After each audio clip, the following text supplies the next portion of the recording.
Okay, are we live? Yes, ladies and gentlemen, welcome to Slamhub Wrestling. Myself, Suprit, and this is your AEW Dynamite review for February 2nd, 2022. And I'm joined by Abby Maniac here. Abby, let me know what did you think about this show here in Chicago again. And there was one thing to look forward to, and that was the main event. That was CM Punk versus MJF. But other than that, overall, what do you think about this dynamite? Um, I thought that it was a good show. It was a good show, and I'm thinking that it is becoming a more mainstream product. You know, I think that they are taking our words as something. Them being the management, the EVPs, the promoter. You know, people being invested. How will people get invested? So that there is storytelling, there are promos. We saw many promos, interactions, backstage segments, whatever you want to call that. So people getting invested in the stories and Dynamite looking like a mainstream worldwide product. So I saw that, and I am thinking that the direction where AW or AW Dynamite is headed uh, is a good direction and it is a good path. So I thought that it was a good show, and you you know signaled to the fact that I should comment on the show except the main event. I thought that it was a good show. And we'll talk about the entirety of this great card here. But before that, if you're new to Slam Up Wrestling, then make sure to like, share, and subscribe, and do all that fun stuff. Check out our other content. Like we dropped a review for Royal Rumble 2022, absolute disastrous show, but a good review nonetheless. So check that out. And let's talk about Dynamite. And they are in Chicago again. And have you noticed that they go back to Chicago more often these days? And are we risking of a certain city or territory being dried out? You run the same show in that same place, so Mm, I heard, or I should say, I read about the said complaint which you are indicating about. Uh, the thing is that they being AW going to Chicago or going to Philadelphia or going to Boston and going there often or going to New Jersey, New York, going there often, it is also a business move. You know, if you know of a market or a city which makes you money, so you want to go there often. So that is also a thing with regards to revenue, with regards to them being a private company and them being a new company. You want to make money and you want to explore and you want to go deep into that market and you want to capture, so to speak, that the said market. You will of course go to new markets as you grow your fan base. For instance, they are going to Connecticut in a few weeks, so that is their first show in Connecticut. So they are going, step by step in new markets. But going to a said market, to a said territory more often, I don't think that it is a bad move right now. So as their, you can say their environment, or you can say their bubble becomes more bigger, you would crave for that. You being that you are a fan from Boston, you are a fan from New Jersey, you are a fan from Chicago, you would crave for that more. So right now you should be enjoying that. If you are from Chicago or you are from New Jersey, we are from India right now. So we are looking forward to watching it live whenever it happens. It is in the distant future. Right now, it is just baby steps. So I don't think that it is a bad move at this point. They are, you can say, making their presence felt, and they are capturing the said markets, so to speak, at this point. And So it is a good revenue you know, model as well. they're coming to Connecticut. Yes, in a few weeks. So is that the place where we see the debut of Shane O'Mac?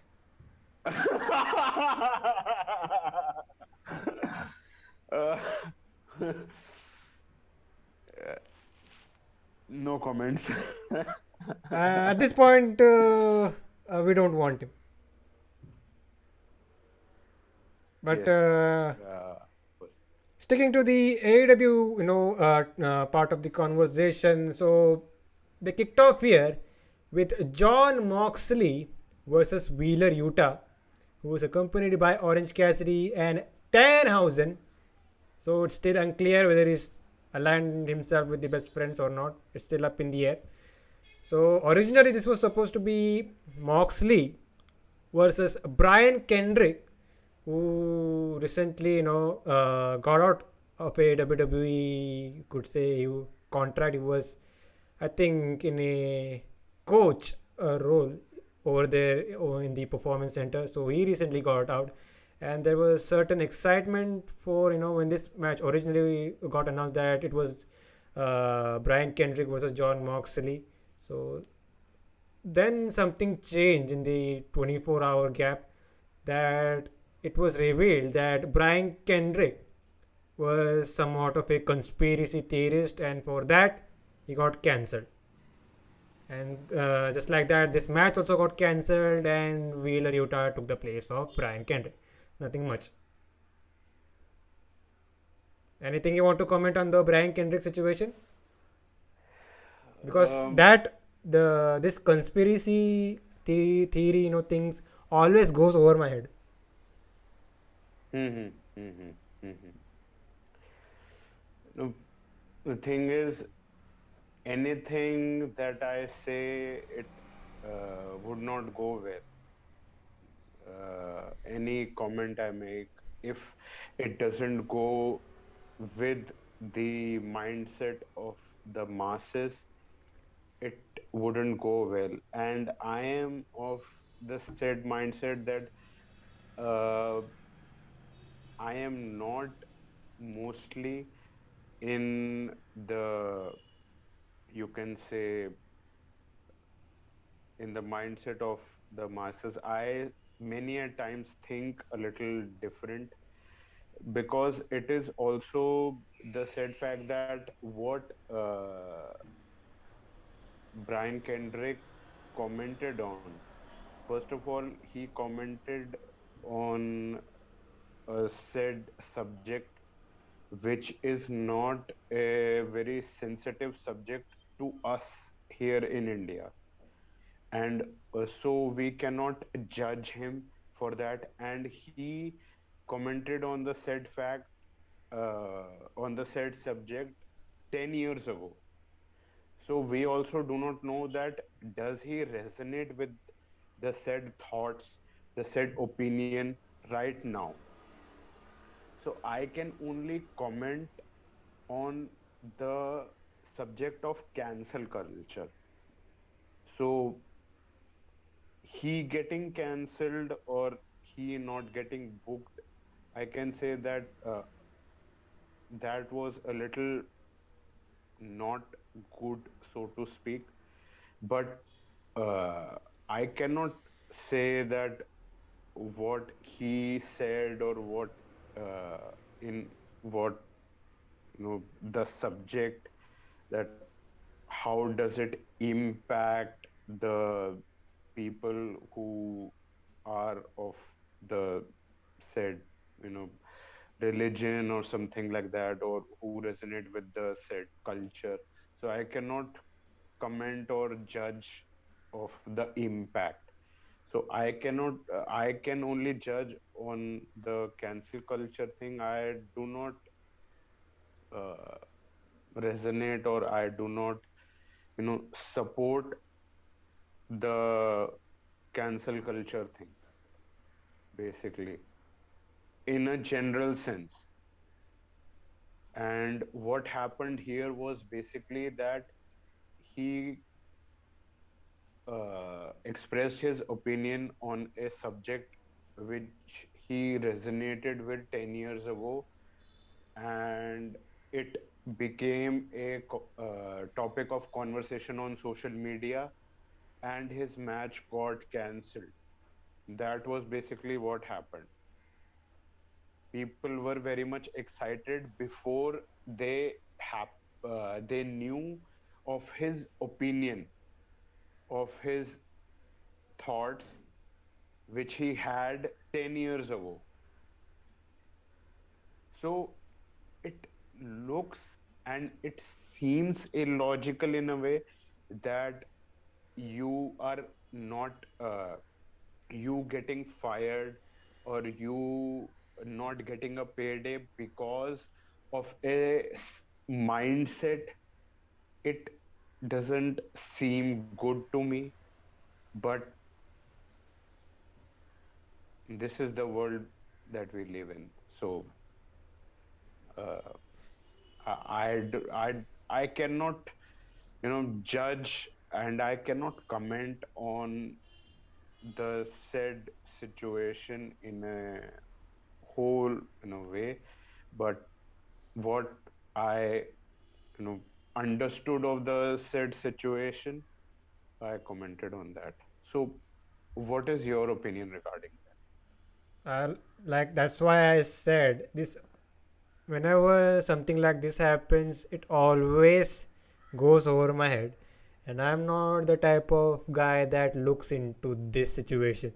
If I'm watching a wrestling product, I'm strictly following the wrestling product. Whenever a controversy comes around, I often tend to back up a little. that? Hey, but other than that, at least this guy apologized. Yes, yes, he did. Absolutely.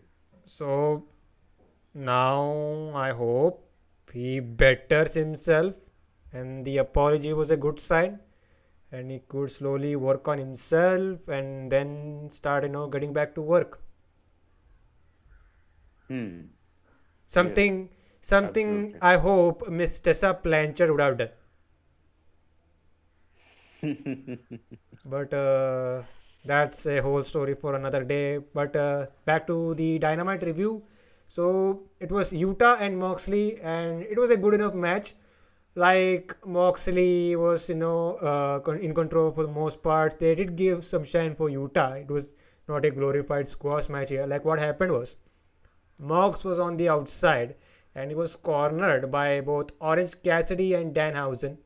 And at one point, Danhausen almost cursed Mox, and this led to Mox being distracted. Utah got some offense as he hit a big crossbody, some good near falls as well. And by the way, crowd was more into Danhausen compared to Utah, who was not even in this match. So this says a lot. But taking nothing away from Utah, is a really good wrestler. So at the end, Mox was back in offense, hit a bunch of lariats, and I think he got the bulldog choke, but he decided to ground and pound Utah with some vicious looking elbows and hit the paradigm shift, or like we call it, the Death Rider, which is a way cooler move. Sorry, name. And there you go, man. Mox got the win, and nothing much. The match was good, but the main story was what happened in the post match. Like we see Brian Danielson showing up in the ring as there was a bit of a stare down. So Danielson got on the mic, and his first words were, "Do you want to see this match?" The crowd went into a yes chant, and then he talks about, in length about Mox. Says he had been, watching Mox from the other side and seen him become a really good, you could say a great AEW World Champion. And if he had some support, he could have still been AEW World Champion. He talks about, the current World Champion, Hangman Adam Page, that he doesn't deserve to be champion, who's a millennial cowboy, etc., etc. He then talks about the current tag team champions, who one of those guys is a fucking dinosaur, and also talks about the TNT champion, Sammy Guevara, whose main stick is that he does vlog, and that's his whole contribution to the society. Lol. And he then talks about, something made him realize that he doesn't want to fight Mox, that he actually wants to, be, aligned with Mox. They can work together, they can take over the entire AEW, company, and maybe, go after all the championships. If you want to become AEW World Champion, fine. If you want to, become TNT champion, tag team champion, fine. Something like that. And then he talks about, us aligning together, dominating AEW, and, making some out of a faction. He name dropped Wheeler Yuta. You can take him away from the best friends, and, who actually is a joke, and with guys like Orange Cassidy and Danhausen. And you could take away Daniel Garcia from 2.0, Lee Moriarty, who are, in their factions. Like uh, Garcia is with 2.0, Moriarty is with Dante Martin and Matt Sydal. So he kind of teased some out of a faction with all these guys, and then said, think about what you want to, what kind of legacy you want to leave. Talking about Moxley, and kind of gave him an ultimatum. And there you go. That was the entire segment. So at this point, we were thinking Moxley versus Bryan at Revolution. Fine. But this is a new, you could say, twist to this story with all the things that mentioned, by Daniels. So, what do you think about it?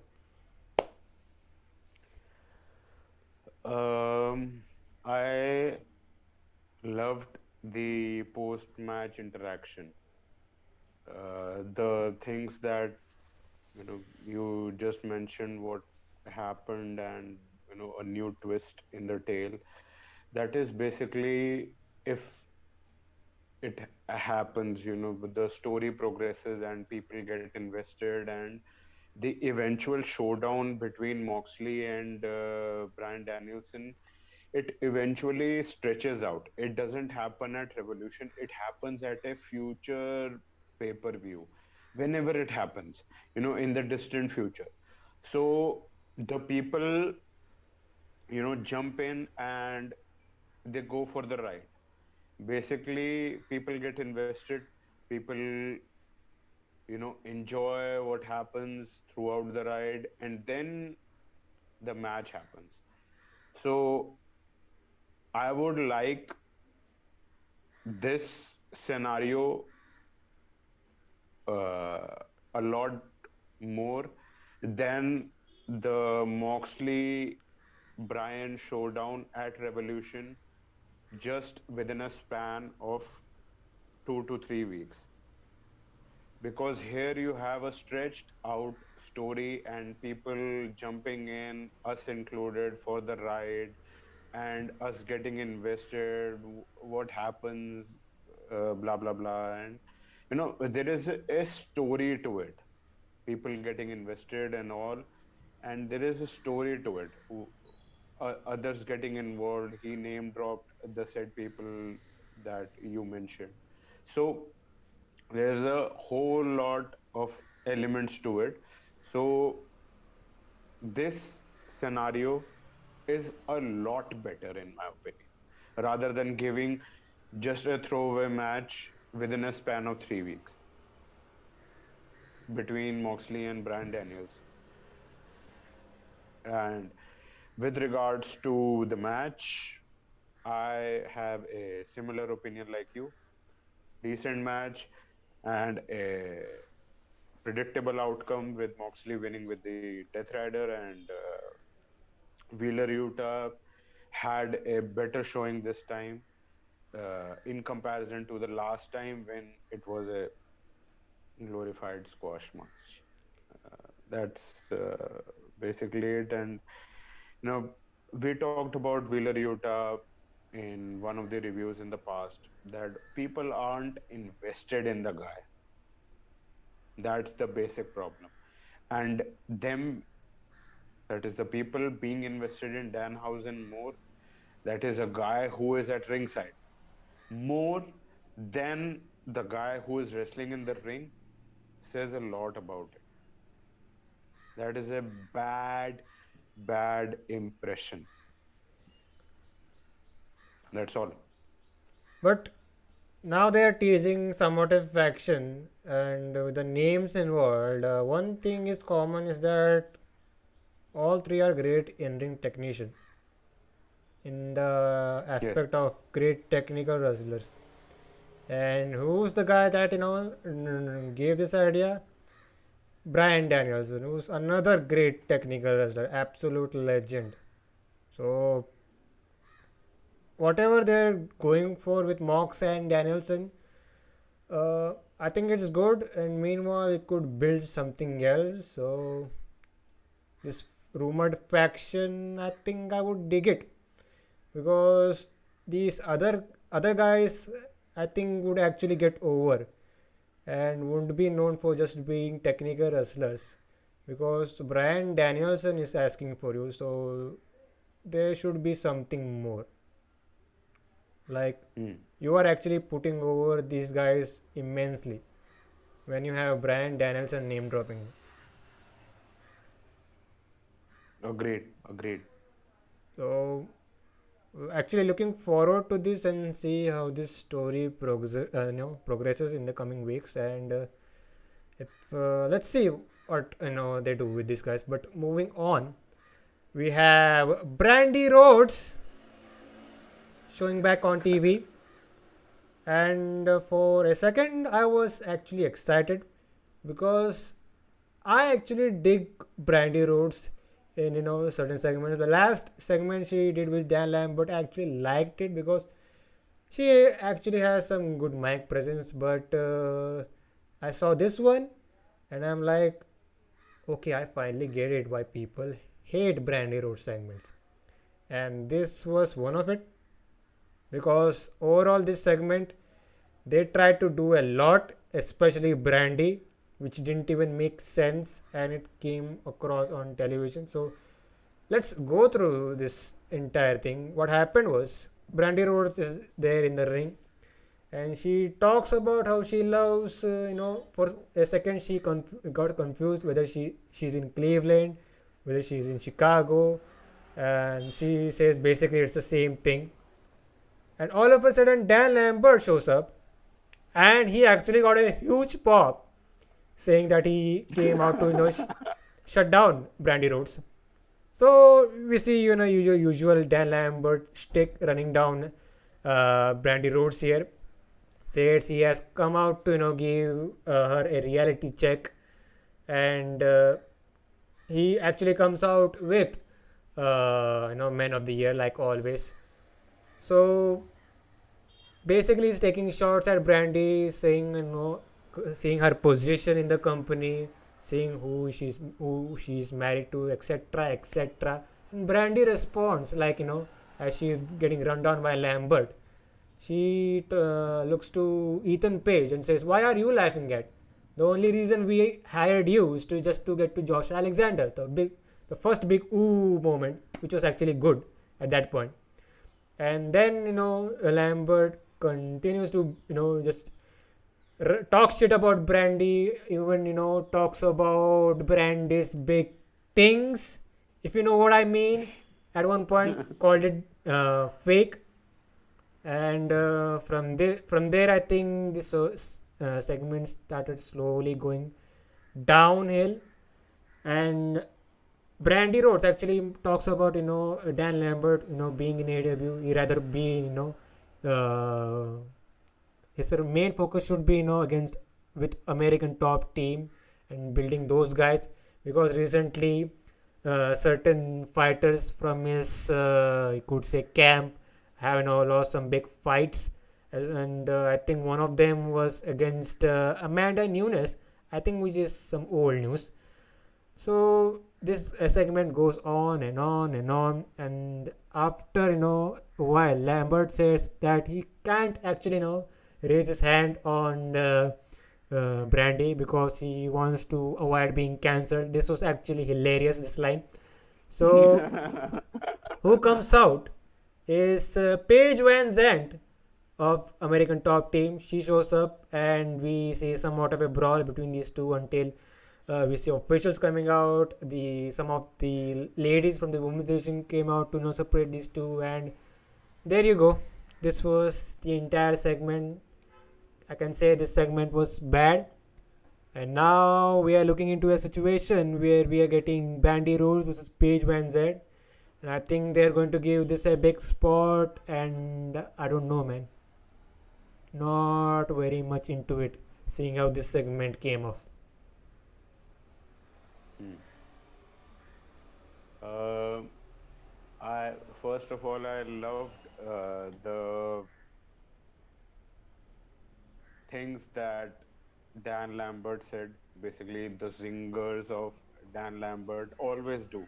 Basically, he is great on the microphone. That is very well, that is the consensus basically.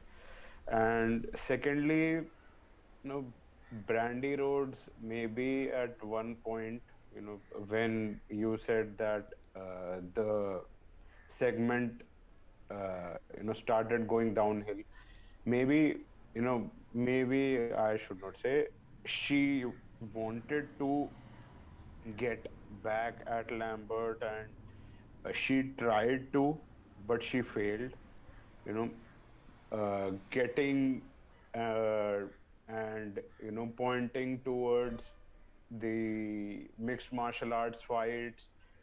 You know, you are catering to a professional wrestling audience. We are strictly, you can say, watching professional wrestling. So you could have brought up failures of the people who are associated with Dan Lambert. You could have easily gotten to Men of the Year. You got one with Josh Alexander. You could have gotten so much more that Men of the Year have done in AEW. You could have done that, but you went to the MMA way, which was a very bad move, in my opinion. And other than that, yes, I would agree. It was a bad segment in the second half. So, other than that, Paige Van Zandt entering the AW realm again, it could be. I'm not saying that it is. It could be due to the recent return of Ronda Rousey on WWE television. It could be, uh, just speculating here. It could be. And other than that, you know, you said that you are not very much looking forward to the eventual showdown between Brandy Rhodes and Paige Van Zandt whenever it happens, either on a special Dynamite or the pay-per-view. I would agree at this point. You know, I also want fan investment and compelling content so as to, people be invested in this feud. Basically, we want more, you know, interactions between the two ladies, or you can say Dan Lambert and Brandi Rhodes, and the two camps, basically Rhodes family and American Top Team. We want something so that people are looking forward to the match. Basically, that is how you would get the fans invested. And I hope that AW delivers on it. Basically, we can only hope at this point. And right now, even on in an in-ring standpoint, Van Zandt versus Brandy Rhodes doesn't look very attractive at this point.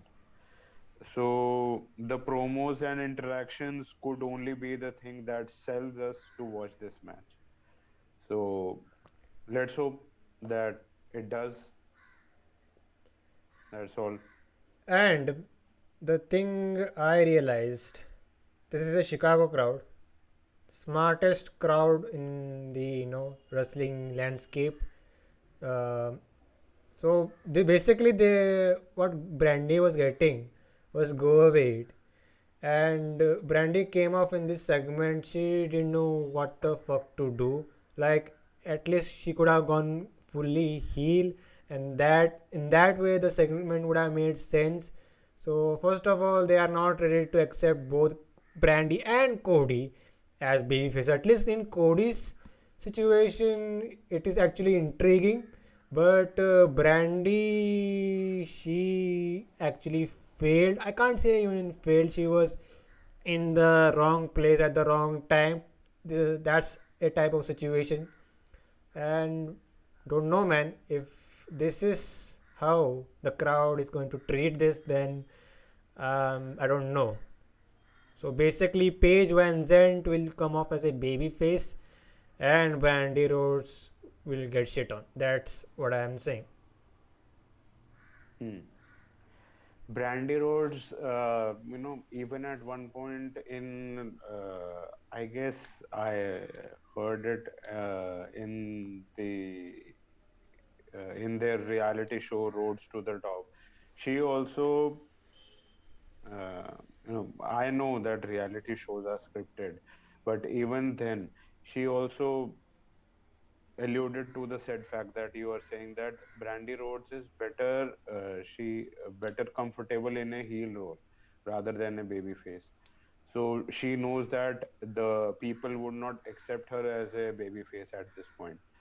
So it is a very, it is a dilemma that Cody Rhodes is, you know, uh, slowly and steadily going towards an eventual heel turn, but still he wants to be a baby face for the kids, for the children.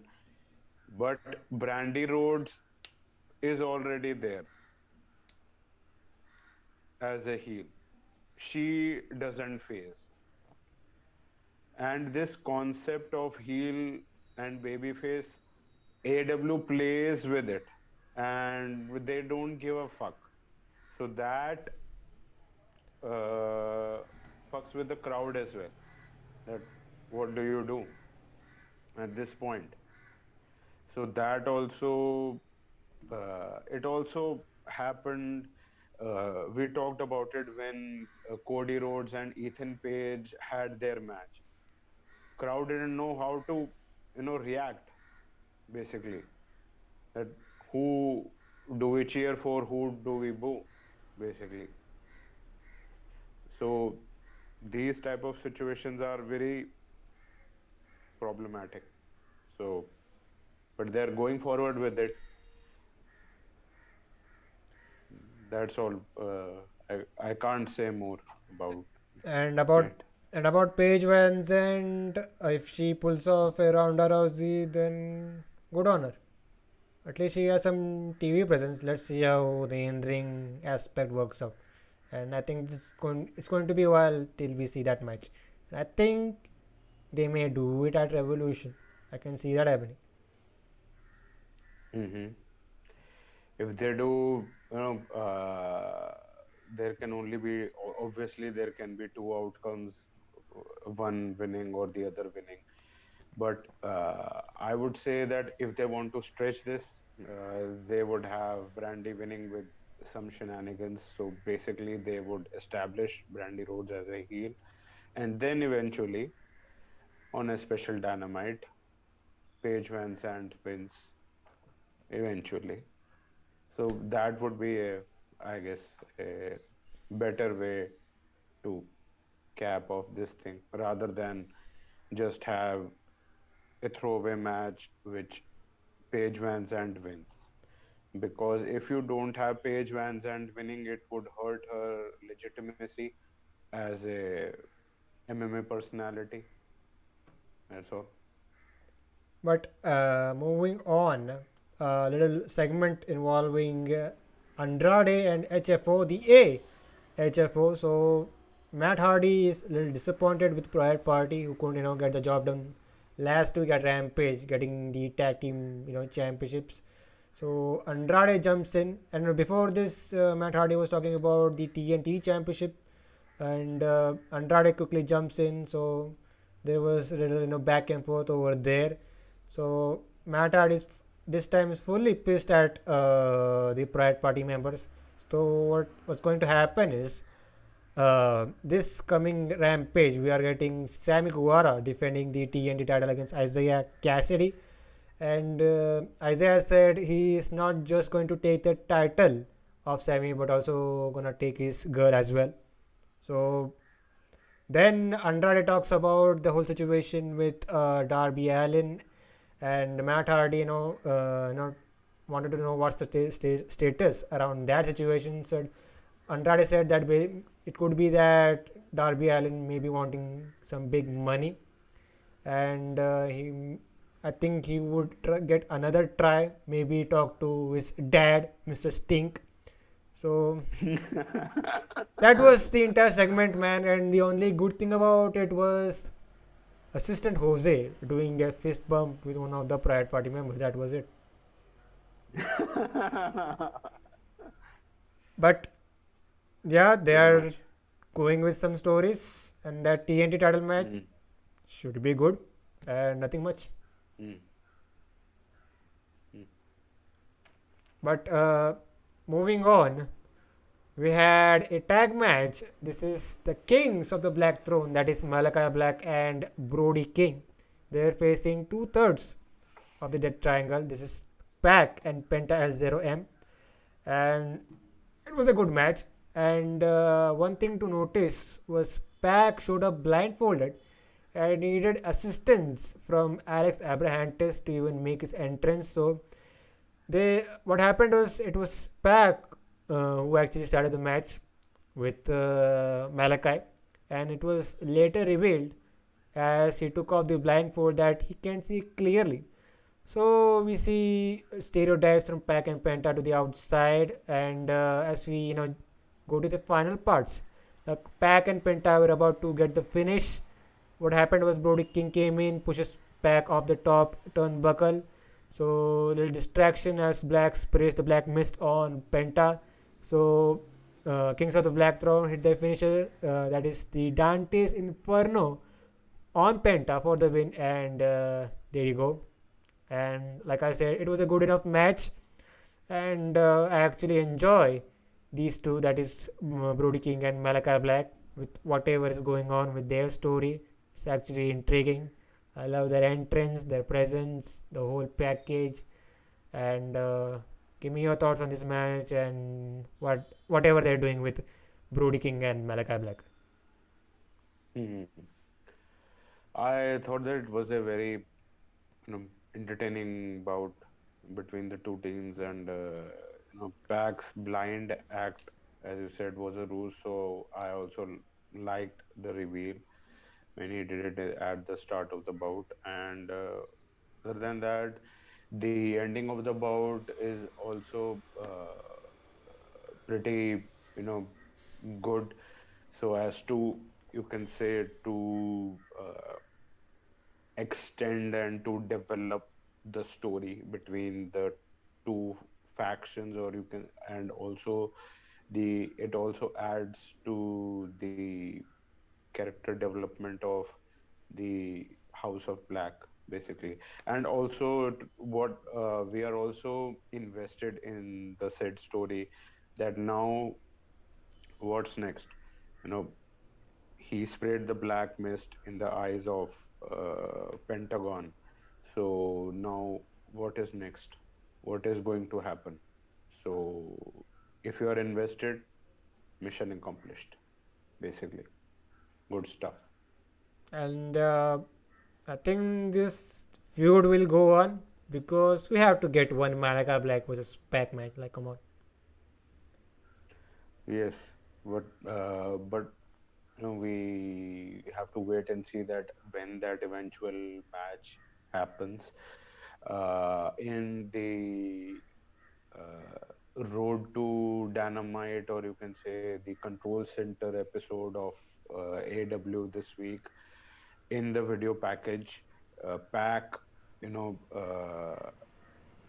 was uh, showing the Justice card, basically number 11. He was, you know, vying for justice, basically, that what has happened to him, basically, that he lost his eyesight, which he didn't, it was a ruse, but basically he wanted justice. So still he hasn't gotten justice.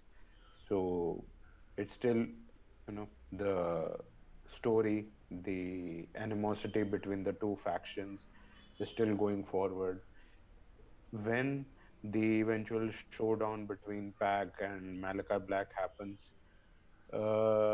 we have to wait and see. I don't know if it happens at Revolution or if it happens in the distant future, and when it eventually, you know, caps off, we have to wait and see. But we are invested in this, so it's a good thing and good stuff from both the factions and good stuff from the management. And by that time, I can see Ray Phoenix coming in and aligning himself back with the Death Triangle, and the story goes on. Hmm. Hmm. Basically, this is going to go for a while. Yes, yes, absolutely. And if it goes, if it goes and it stretches, I don't think that there should be any qualms, you know, capping off a feud, uh, you know, early would be a bad decision. Stretch it out, uh, you know, enjoy the ride, basically. And then it would be very intriguing that what the House of Black does to even the numbers. That is also intriguing. So let's see what happens. But moving on, a Adam Cole promo talks about his loss to Orange Cassidy. That doesn't count as it was unsanctioned, and claims to be still undefeated. But the one thing he's mad at is not getting respect. Says that he's one of the best pro wrestlers out there in the world, and said everyone will see the new side of Adam Cole as he will beat Evil Uno and Rampage, and the entire world will know what he wants. So, kind of a teaser and what we could see at Revolution, maybe. Because Hmm. Hmm. Hangman Page, we'll get to him. He's going after Lance Archer. That match is happening next week. So, we don't know what's happening at Revolution. So, I think it will make sense if you put Adam Cole in that situation. Try to build him back, at least to be, legit enough to get that world title shot at a pay per view. Yes, and we also talked about that in one of our previous reviews. And right now, I guess Adam Cole is ranked one in the rankings of AEW. So, you know, it is a no-brainer that Adam Cole versus Hangman Adam Page is happening, hopefully, at the pay-per-view that is Revolution. So right now, this promo, you know, the, you can say, the taped backstage promo of battle, basically of Adam Cole. It was crisp, it was precise, and it was effective as well. He looked serious. He was he looked a certain way. He had a different aura. He had a different energy to it, and it seems that a loss to Orange Cassidy has done a number on him. Mentally, you can say, uh, I could have, uh, there is a complaint. I would get to that. And now, you said that now his road leads to Revolution, to a world title shot against Hangman Page, basically. And it begins on Rampage by decimating Evil Uno. So, my complaint regarding this was only that uh, Adam Cole, he took a huge fall when Orange Cassidy, he faced Orange Cassidy basically. They went through the stage basically. They had it was a great bump, so to speak. And they had the cameras, they did a better job this time if we compare it to the Jericho thing at Blood and Guts, basically. So I would have uh, liked if Adam Cole would have sold the said bump, basically, and he would have been absent this week. That's all. Or he could have had something to the said promo, that he could have been at the hospital, or something that could have accentuated the injuries sustained from the said bump, basically. That's all. Nothing else. Small little criticism. That is good, Yes. and we'll have to wait and see how he gets that world title shot. But up next, we have Ruby Soho versus Nyla Rose. We see one of the lead guys, that is of the group Rancid, that made the theme for, that was the original theme for the Ruby Soho thing that they kind of gifted to Ruby Soho. And it was Lars Fredrik. I'm butchering this name. Fredrickson. Yeah. Lars Fredrickson. He was Yes. there front row to support Ruby Hmm. Soho. By the way, that team is absolutely great. So, about the match, decent little match here. So, we had Nyla actually working on Ruby for a while. So, there was a big spot where Nyla and Ruby were fighting on the apron. And we see Ruby picking up Nyla and hitting somewhat of a, you could call it a STO on the apron. So back in Ruby So actually hit her finisher, no future, and was about to get the pin, but we had Vicky Guerrero, getting involved. She almost caused a rope break. So Ruby was pissed at Vicky and decided to go after her, but she got caught by Nyla Rose. So as we get to the final parts, so basically what happened was both women were on the second rope. So I think Ruby Soho was going for the no future kick. Like, this is the same spot like the way she won the last time they had a match. But this time she kind of, Nyla actually, kind of reversed it. And the whatever they did was look kind of sloppy. And what happened was they were fighting on the second rope again. Like Soho was going for a Hurricanrana, but Nyla Rose caught her and basically dumped her. And then we see, I think she hit a swanton on Ruby Soho, looked great. Then hit the Beast Bomb to get the win, and there you go. Really good finish. That reversal of the no future kick was kind of sloppy. Other than that, decent little match, and Nyla Rose got the win. Hmm.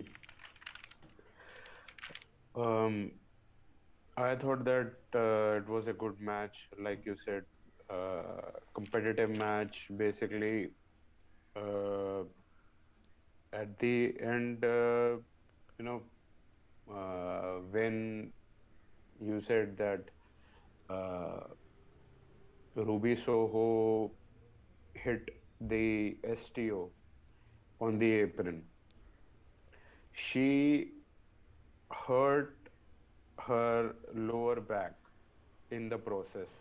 And that is what Nyla Rose capitalized on in the ending moments of the bout.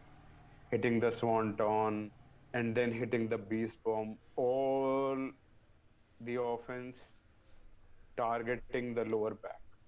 That is what got her the victory basically. And her throwing or dumping, as you said, from the top rope as well, that also hit the lower back.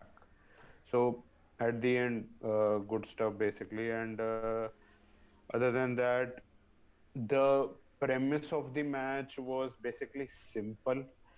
That basically in the TBS tournament, Ruby got the victory. So Nyla being a heel, you know, any heel would be pissed, you know, being on the losing side. So that is what the premise of the match was basically. And Nyla Rose asserted her dominance in the first half of the bout with her size and with her strength advantage. And Ruby, most of the match when she was on the offense, she showed her heart and resilience. That is what the babyface basically has when there is a size advantage between the two. And with regards to Vicky Guerrero, we have talked about her whenever she is, involved in a match, basically, either on Rampage or on Dynamite, basically.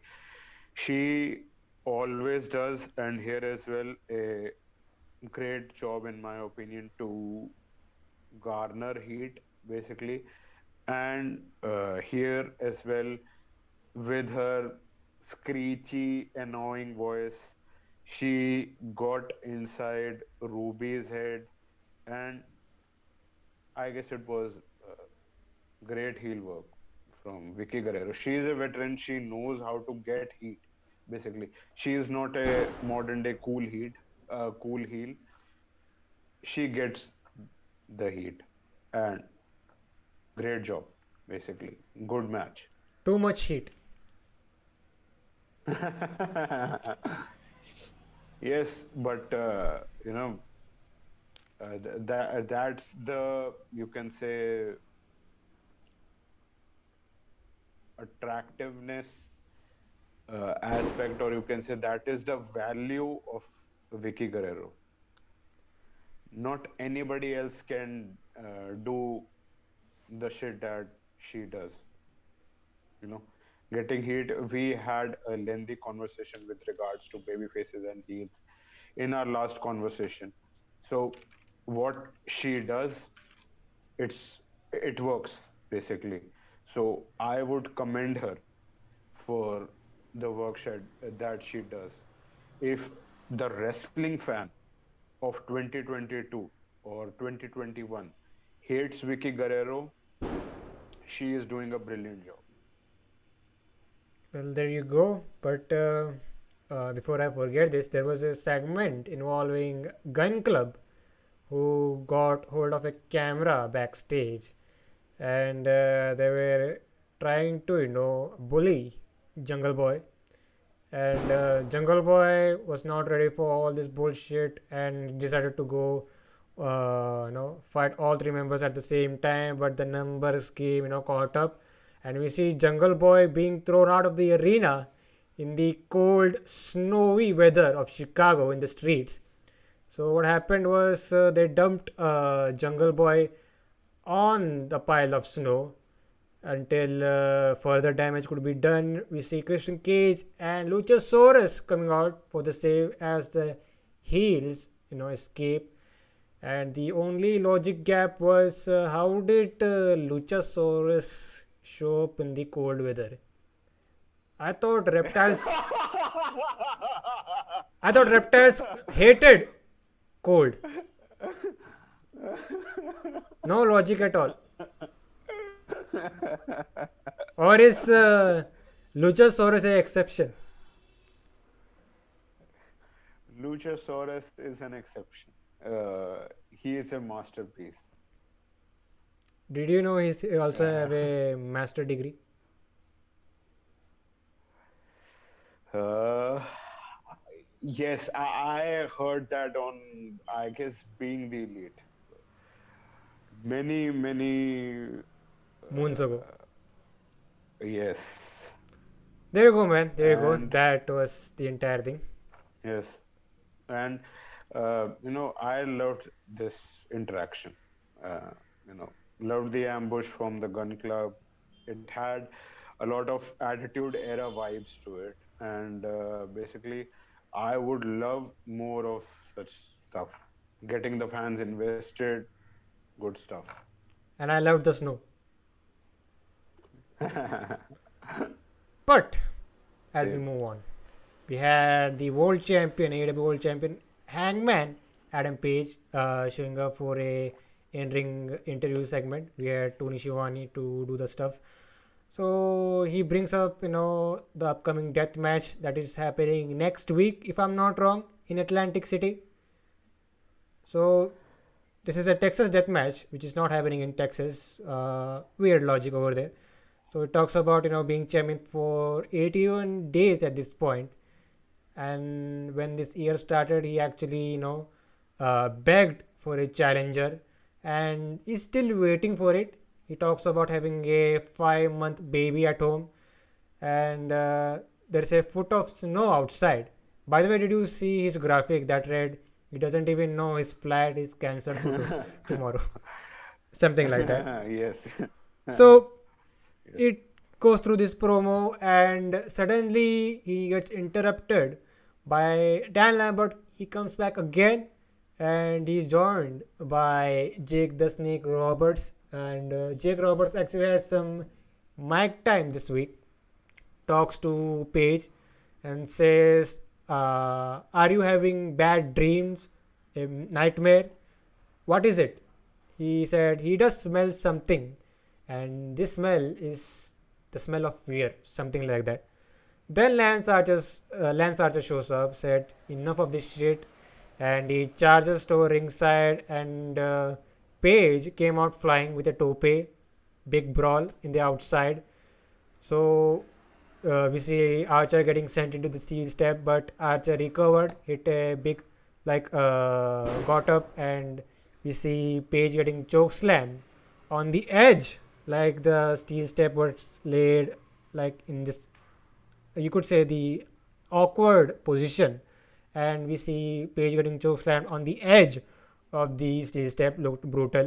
Then we see Archer continuing the assault, picking him up for the blackout, and hit the blackout basically on the ringside table.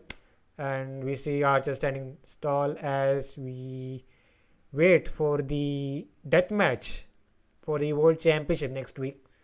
Match should be good, and yeah, it's just to get Page, one defense before we get to his pay-per-view bout.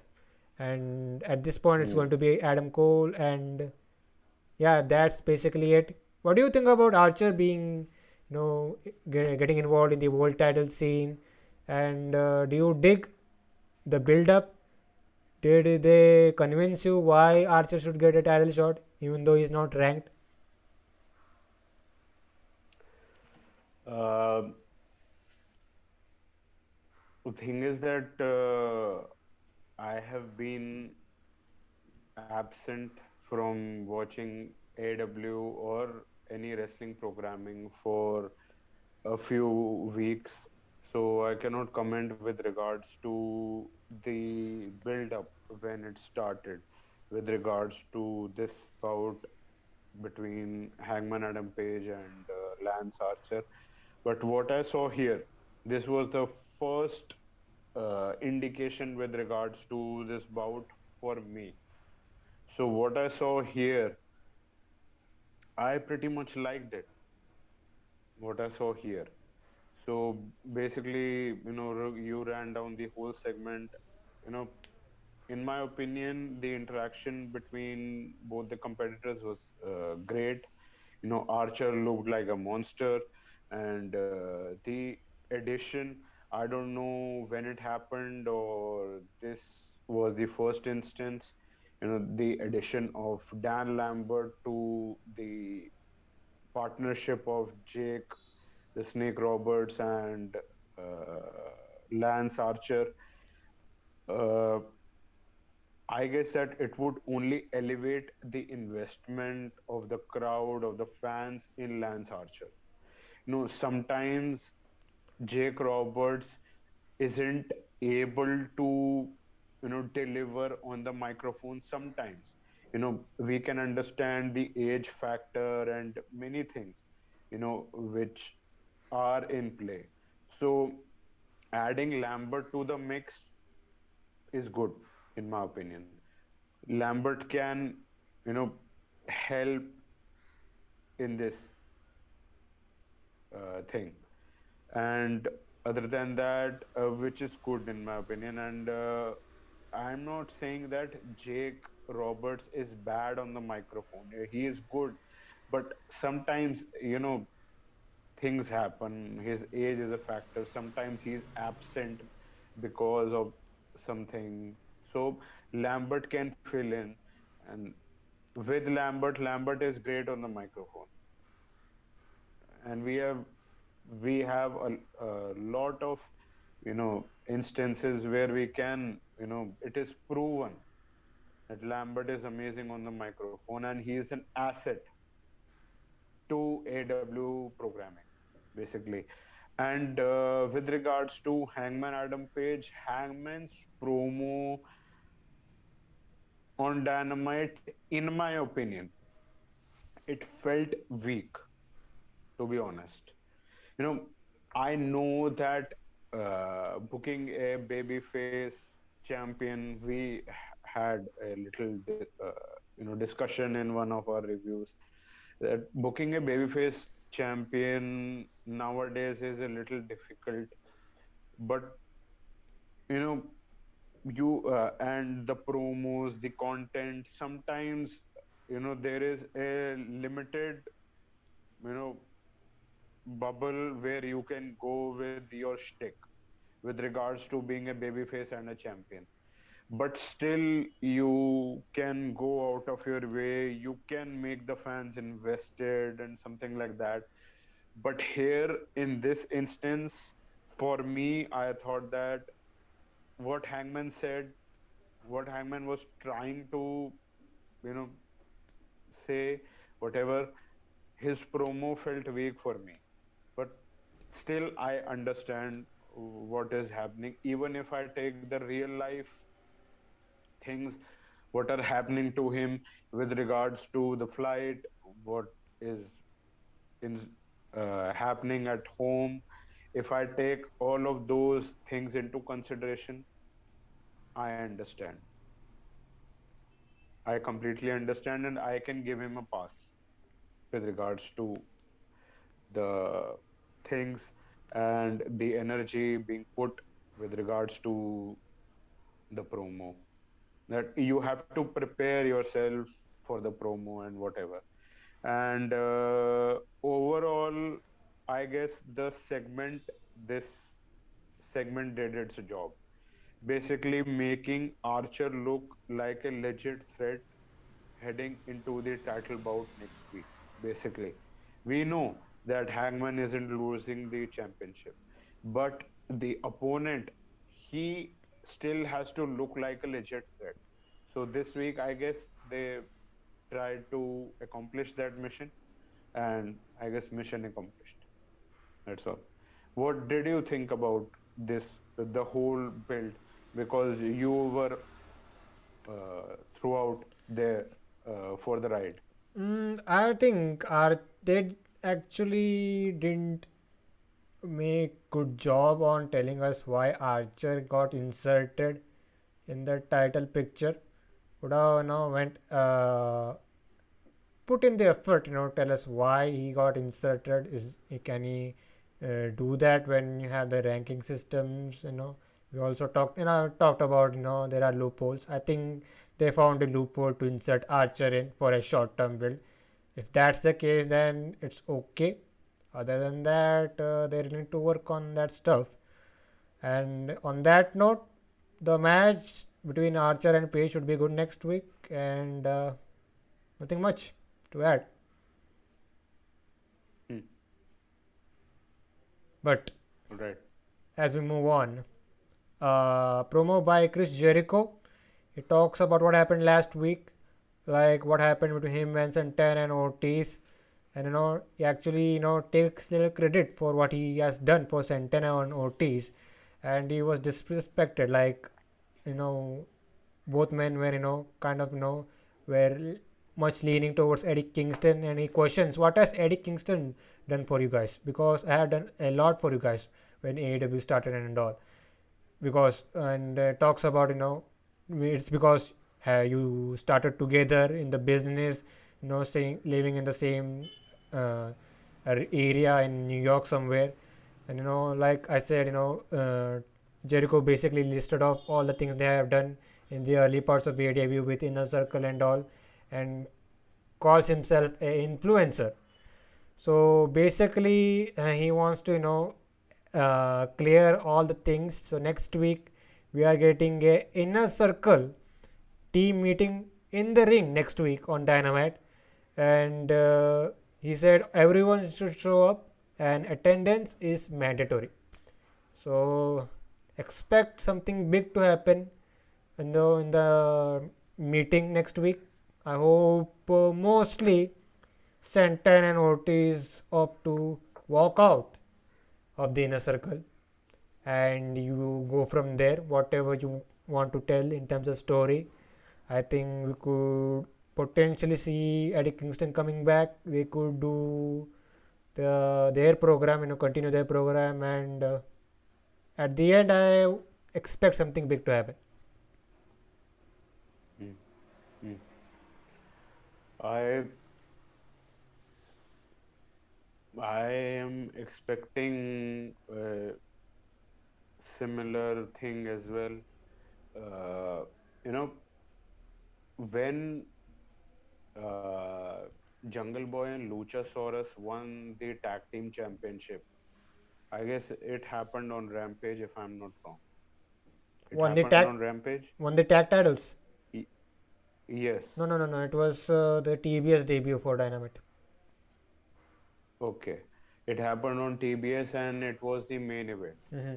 So when the show was going off the air, all the existing tag teams came to the stage, and they also uh, I mean AEW, they zoomed in on the people who were sitting in the crowd, that who are the people who are thinking about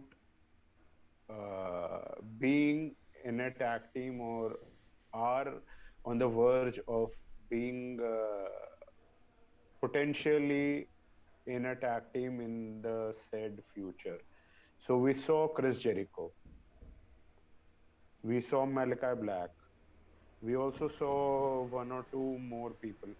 I am not able to remember at this point. So when we saw Chris Jericho, I immediately thought, and I have read on social media as well, that better. alternative would be that we see Chris Jericho and Jake Hager as a tag team going forward, and Santana and Ortiz, you know, as a unit. So next we could see Santana and Ortiz versus Jake Hager and Chris Jericho as a program. So that could go somewhere, and it could elevate LAX, Proud and Powerful, Santana and Ortiz as well, and they have something to do basically on television. That is basically the thing. And also, the contracts coming up could be a reason as to why we are investing in LAX basically, and giving them better programs and featuring them on television basically. So more of LAX on television is a good thing, and as a unit is great thing. And Eddie Kingston with LAX is a good thing. Uh, Before AEW, LAX mostly were with Conan, so that was a great pairing, in my opinion. They aren't dealing with Conan mostly anymore. Them being AW, not Santana and Ortiz. So they are, if they are thinking that we can use Eddie Kingston in that role, and Eddie Kingston can wrestle here and there when they want. So if it serves that purpose, so there you go. It can happen. So, which you are alluding to as well. Mm-hmm. I don't know what direction they go. I'm actually leaning towards a proud and powerful going out of the inner circle thing and tell Yes, the that, stories that you want to tell that originally was planned before was still there, before the injury thing happened. So we'll have to wait and see what happens next week. But let's quickly get into the nitty and gritty, the thing we have been waiting for, and the dream match of some sorts that finally happened after this great build up. CM Punk versus MJF. They actually dedicated the final hour to this match for a lot of reasons, and I don't mind it actually. So, what can I say about this match, man? This match had its positives and some negatives, if you want to be a little more critical. But a really good hour of television. Sorry, a good hour of television in terms of the wrestling aspect, and it was really good, man. And what did you think about this match? Because it was in two parts. We'll get to it. Should I get to the highlights itself, or you want to give your thoughts? uh, you can go through the highlights, then I can express my thoughts. So what happened was basically this was a two-part match. So let's talk about the first part. So early on, so basically Punk, this is his hometown crowd. They are booing the shit out of MJF, and I think this scenario really worked for having this match. We'll get to that topic, but let's talk about the match. So early on, Punk is in control as MJF, being the cocky heel, tried to evade Punk's offense. So at one point, there was a spot where Punk was punching MJF while MJF was swinging back and forth on the ropes, like a basically like a pendulum, which was a very funny spot. So MJF tried to escape through the crowd. Punk caught him. So we're back in the ring. Punk hits three back-to-back body slams, which has been a thing for CM Punk matches. So crowd loved that. So Punk looked for the top rope elbow. MJF escapes, and Punk accidentally runs into the steel post, and from here MJF started targeting the left shoulder of Punk. So what happened was MJF got so desperate, he used his tape from the thing he used to wrap his fist and all. He used that and tried to choke out Punk and transition into a sleeper.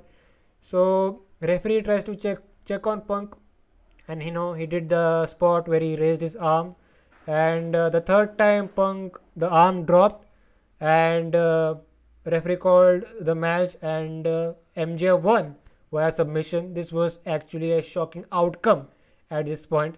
So referee Bryce Remsburg actually raises MJF hand as the winner, but we see the used tape that we mentioned, and referee saw this, and everyone sees this.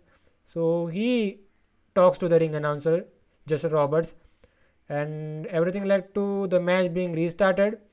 So the match eventually restarts. So Punk recovers, goes for a roll up attempt, but this fails.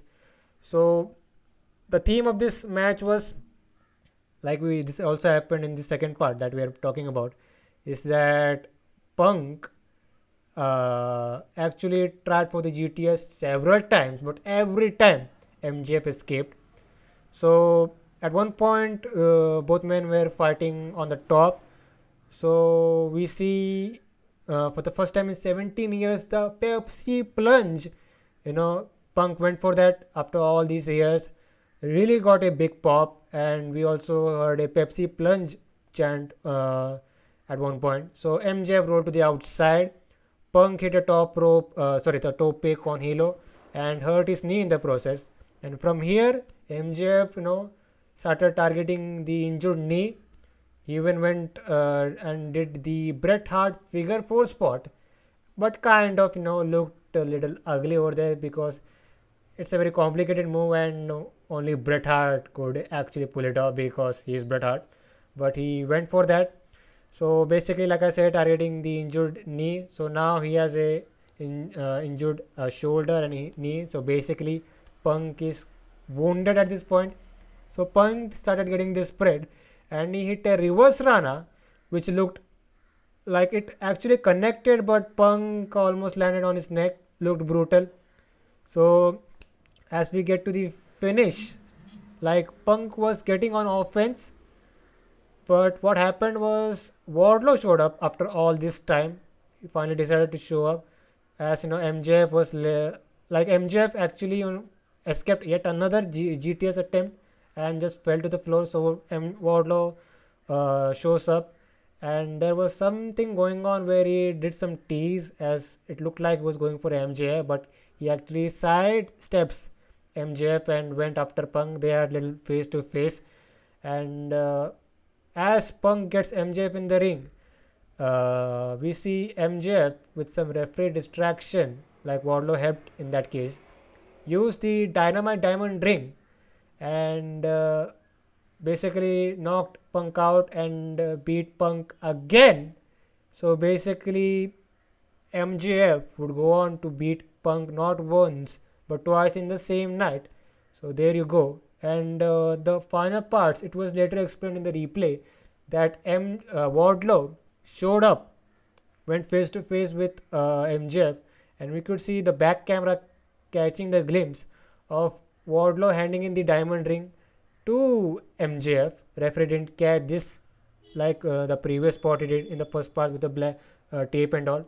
So this was kind of a, oh, that's how they did it. So that's a good explanation of the final spot.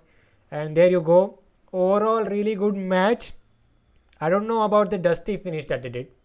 So give me your thoughts on this match, and this match actually happening on free television on Dynamite and not doing on a pay-per-view. So give me your all overall thoughts on this match, how it came about, all the nitty and gritty. Hmm. Um, I said it in the one of the previous reviews as well, that them, I guess, them doing them doing this match right now and just not waiting for the pay-per-view was basically, you can say, extending or stretching the program getting the fans more invested because they had enough talk basically. They had to give something basically they thought. And with regards to I, it is an esoteric thing basically. All the things were there, that the show was in Chicago, the date was 2/2/22, and you know they thought that it was a perfect setup to have an interim match basically, and have another match on the paper. So have a match right now on Dynamite on 2/2/22 in Chicago, and then have a match on pay-per-view, because they do not want one guy to beat another guy and have it over with. They want both the guys to get over, but basically they want MJF to get over, because CM Punk is over, we all know that. But getting MJF over should be and would be the focus at this point. And CM Punk, whether you like it or not, in real life is a big fan of MJF, as a person, and as and vice versa as well.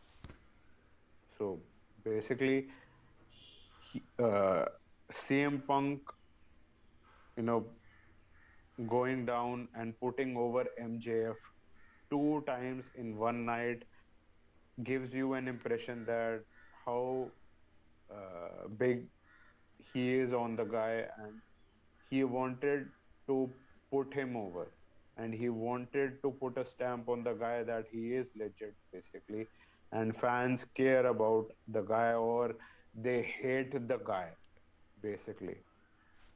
And you know That what? yes, You know what? When they did the first dusty finish, I thought when you are given one, pinfall on MJF, I think the second time around Punk gets the win, but shockingly he beat him again.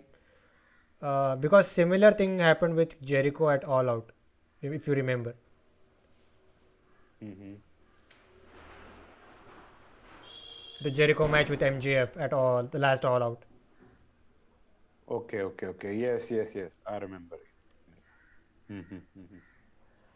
Right now, they didn't want to, you can say, cap off this feud basically on free television. So they wanted to, stretch this out, you can say, or leave room for another match, a sequel. So that is why they did this thing, what happened. And with regards to both the finishes, I would say that that is what a heel does. It is a very, you said it a dusty finish, you would say it is a old school phenomena. We do not see that much here in modern day professional wrestling basically. But it was good that you would hate the guy after both the outcomes. You would hate the guy being MJ, and you would want CM Punk to get revenge. You would want CM Punk to get back on MJF. You would want CM Punk to win, basically. So that serves the purpose, basically. On that note, You would not be a yes, on basically. on that note, mm, there is a small part of me that says we shouldn't be getting yet another Punk versus MJF, because here he beat Punk not once but twice. But now that I think of Hmm, it more and more with how they did the finish and all, it makes sense that hmm. Punk goes after MJF again, and you do this at the pay per view again. And I don't know, you could have MJF beat Punk again. Who knows? If, Yes, if they really don't why want to not? go 50-50. Yes, why not? But that is what makes this interesting, that we do not know that what would happen at the pay-per-view when this match happens. You do not know. That is what is missing in professional wrestling. The the unpredictability, the fan investment. You are invested. I am invested. This the outcome of this match, the eventual, the next match, the sequel is up in the air. So it's a success in my opinion. And other than that, you ran through, you know, the highlights of the bout. When the first, uh, ending happened, so to speak, when MJF won via submission with the help of his, wrist tape, so to speak, with the sleeper hold, I was speechless. Yeah, like, That what the fuck happened? yeah, same reaction. I'm like, that's it. Yes, that, that's it. That what the fuck happened basically, and the ring bell sounded. So you know that is the element that is missing in professional wrestling. For if it happened to us, this reaction came out of us being wrestling fans who have been watching this for years, and we read about it, and we review it, we read about the backstage shit, whatever. If that is the reaction which we got, so you can understand that how good it was, how good this program between MJF and CM Punk is, and the ending spot, uh, with Wardlow being involved and helping MJF. That is also an intriguing thing because when Wardlow versus CM Punk happened, MJF tried to intervene, but Wardlow ended up in the losing side. He didn't win.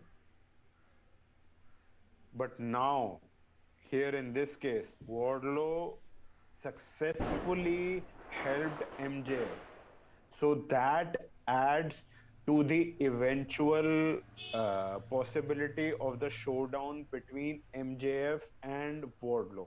Whenever it happens, it is adding to that. And it is adding, of course, to the eventual babyface turn of Wardlow. Basically, a Batista run when it happened with the evolution thing. But all the stuff that happened in this match, it was newsworthy and it was good. You were invested in this match, you enjoyed what was happening, and MJF targeting the left arm or the left shoulder and then the left knee, everything. If you enjoyed and all the things that happened, it was a Like, great match. yeah, great match. Like I pointed out, there were some negatives. Like there were certain moments that they tried to drag these moments, like the initial, face Hmm. off with Wardlow. Like the match came to a stop. Like that was unnecessary, and the overall time they gave could have shaved little 10 minutes, 15 minutes or so. But if you are doing a rematch, you can get rid of those negative spots and have a clean wrestling match at the pay per view. That would be great. Hmm. Let's see, what happens at the pay-per-view, because if they want to stretch it a little more, there would be some shenanigans, or something happens. Or would you mind if some shenanigans are involved and this program stretches a little more? I would not mind, basically. If we are invested, if it is compelling, I would not mind. That's all. We'll have And to. uh, if it helps in putting someone over, basically. In this case, MJF, who's already a made man, got a win over the undefeated guy in Punk. Big name. So let's see if there's a chapter 2 or not. But that was the review for Dynamite. Yes. But before we end this thing, let's talk about let's do a small preview like for Rampage. We forgot that part. So we are getting two title match basically. The TNT title match with Sammy and Isaiah Cassidy. We have the FTW title match between Ricky Starks and Jay Lethal. And there is something else that I'm forgetting. Anything else announced for Rampage? Uh, I'm not. At this point, I do Ah, not I think I remember. remember Mercedes Martinez versus Thunder Rosa. Yes, yes, yes, yes, yes, yes, yes. It kind of looks like a really good card. And let's see how that women's match between Thunder Rosa and Mercedes Martinez comes off. Hmm. Uh, you know, for me, I have said it now in multiple, a couple of reviews that I am not pretty much, over the said match that you just mentioned. But let's see if it, you know, if it is executed and if it goes well, then kudos. And what happens next? You alluded to that basically Thunder Rosa would be going after Dr. Britt Baker for the women's championship. Let's see. Let's see. That is more intriguing. This little to no investment, in my opinion. And They didn't put in much effort. and speaking about intriguing, did you check out that promo by Ricky Starks on the Road to thing that they did? Yes, yes, I did. And I really liked it. And even the counter from Jay Lethal, I really liked. And both the guys are talented. And, you know, seeing Jay Lethal on television is good deal. I do not think so that probably Jay Lethal would be winning. No, him winning would be a good deal in my opinion, because it would, bring a change, and change is good, because Ricky Starks is just holding the championship. We haven't seen any you know change or any chaos with regards to the championship. So if there is chaos, so it can create fan investment. So if Jay Lethal wins the championship, even the possibility of that is highly unlikely. But even if Jay Lethal wins, it would at least create a little interest in the program or in the fucking championship, basically.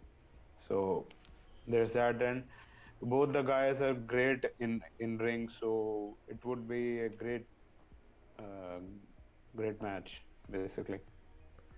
And with that, man, I think it's time we get the hell out of here. And where can these guys find you? Guys, you can connect with me on Instagram and Twitter at Abimaniac, and you can also connect with me on LinkedIn and Facebook as well. And you can find Slamhub Wrestling on Twitter at SlamHubW, Instagram at SlamHub Wrestling. You can catch this review on Anchor and Spotify as well. This was the AEW Dynamite review, and we'll see you guys next time.